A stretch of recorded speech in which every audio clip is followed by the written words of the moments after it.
ගායනාව පවත්තන්න ඔන්න මෙන්න තියෙනකොට තමයි උන්වහන්සේ අවුරුදු 80 විතර රහත් වුනේ.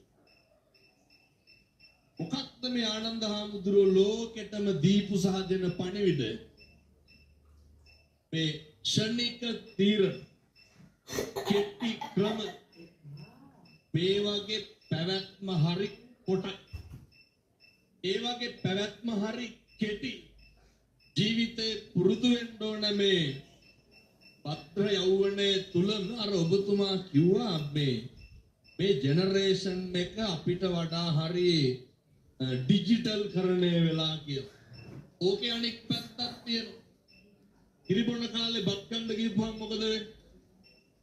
පිට උගුර යනවා. ඒව තරහා ගන්න බැරුව යනවා. එහෙම එකක් දැන් පේන්නේ නැත්.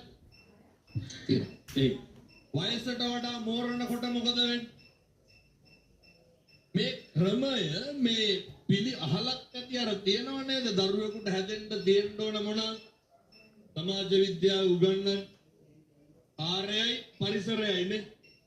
ආරයේ සහ පරිසරයේ ගැටලු මත තමයි දරුවෝ මේකට ඉලක්ක කරගත්තොත්